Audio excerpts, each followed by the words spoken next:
Hi darlings, welcome back. This is me, Zero, here inside of Blender 2.79. Now, before we start the tutorial, I'm going to turn on our screencast because after all these years, I always forget to do it before we start our tutorial. Okay, now that I have that done, we're going to open up our Legacy Dev Kit. Now, I'm just going to go and it comes in a zip, so you just put it on your desktop or wherever your project folder is. I want you to start working on creating project folders for your specific bodies. It's good habits. That way you have everything inside of one folder, one location that you can just navigate to, rather than just save it on your desktop and then delete it off your desktop like some people do. So you want to try to keep yourself organized. Organization is a key to sanity for any budding 3D creator. Trust me. Okay, so what I want to do is I want to go and open up our dev kit. So we're just going to go to File, Open, navigate to where it is. It's on my desktop. It's on my desktop, and we're just going to open it. Now, it comes with two in here. I actually have three because I saved one for something or another. I don't remember what. So we're going to use, so it comes with two of them. One for Blender 2.8. So you would, if you're on something new above one of the newer blenders, you would use this one. If you're down here on 2.79 and below, like myself, you would use the 2.79 blend. So let's select that one. But before we double click it and open it, I want to uncheck this box that says load UI. I don't know, whatever they did, it just, I don't like the way their layout. So I want a nice plain one so I can create my own. So you load it in and you may get this error right here where it tells you that the Avastar Rig is a mismatch from the version that we used. It just looks like okay and ignore it. We don't care. And I'm just going to set it up for you. So I want to hold down Shift and use my middle mouse button and rotate it. Actually, just my middle mouse button and rotate it so that it's in front of me. I know one of the numpad things do that, but I don't want to discriminate against people who don't have numpads. So we're just going to rotate and put it right in front of us. Another thing I like to do to prep this workspace is I'm going to create a new window over here. So just drag and click, and then I'm going to switch it from 3D view to UV painting, UV mode. That's just me. I want to go over to the Outlook and maybe scroll it down a bit so I got a better view of the Legacy. What do you even call it? These are options, body options. You click the eye and you get different body types. So here's like classic fit.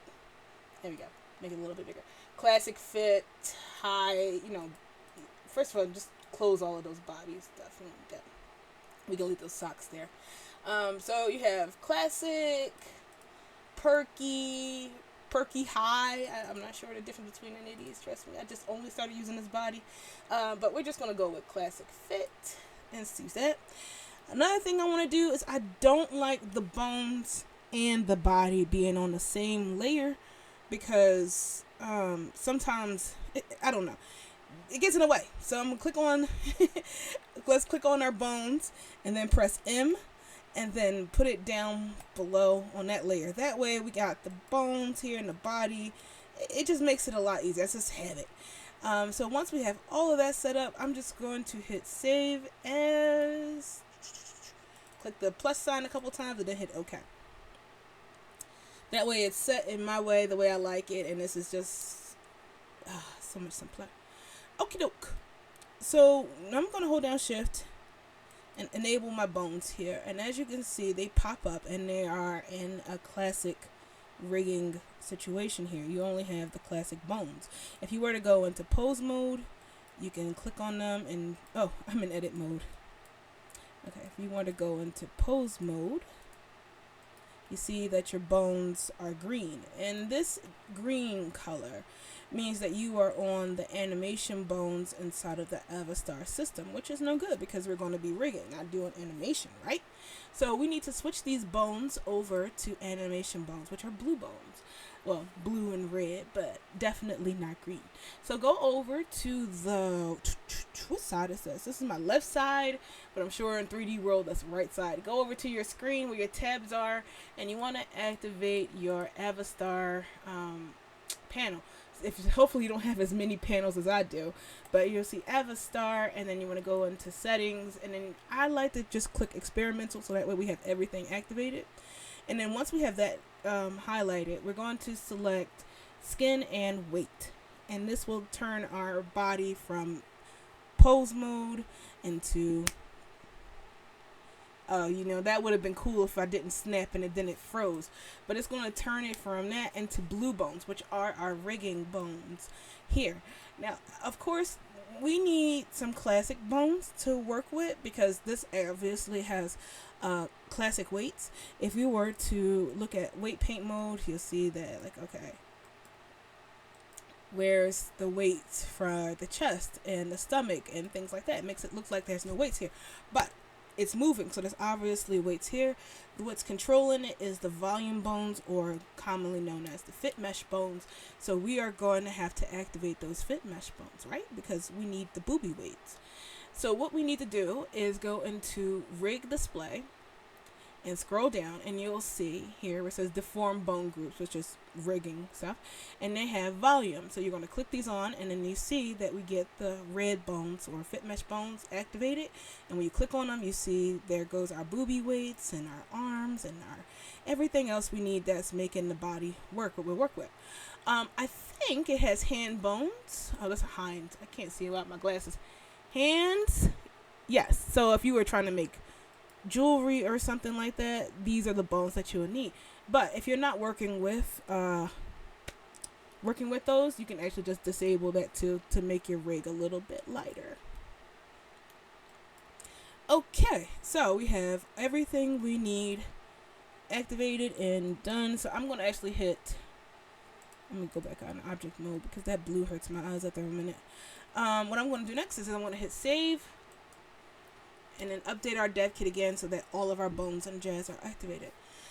So our dev kit is prepped up and ready, so now we can begin the process of making clothes. As you see, she's an A-pose rig, which I've heard is absolutely the best for making clothes. I'm a T-pose girl myself, but I can't deny how good it is to kind of rig with A-pose, so times are changing.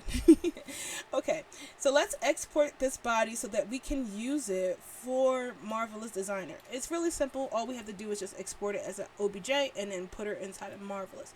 So what you need to do is select your body. Just make sure here when you click on wait, where's my display? There we go. There we go. I'm sorry, I had to watch the tutorial without displays. Alright, so what you want to do is right click on the body and you should get this green glow, which is weird. I'm not used to green. Must be a special feature they put in here. So you got green glow, everything is highlighted, and then we're going to go to File, Export, Wavefront OBJ. Wait for it.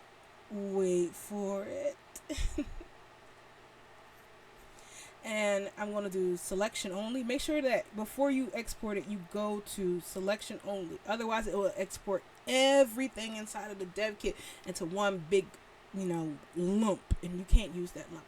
So we're going to navigate to our desktop, and we're going to create a project folder because, like I said, organization will save your hair.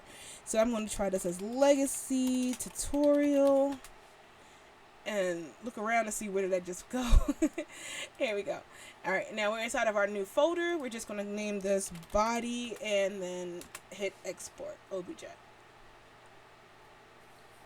Okay, so that's it. Our body is ready and we can just hop on over to Marvelous Designer and start making clothes. So, see you guys over in MD.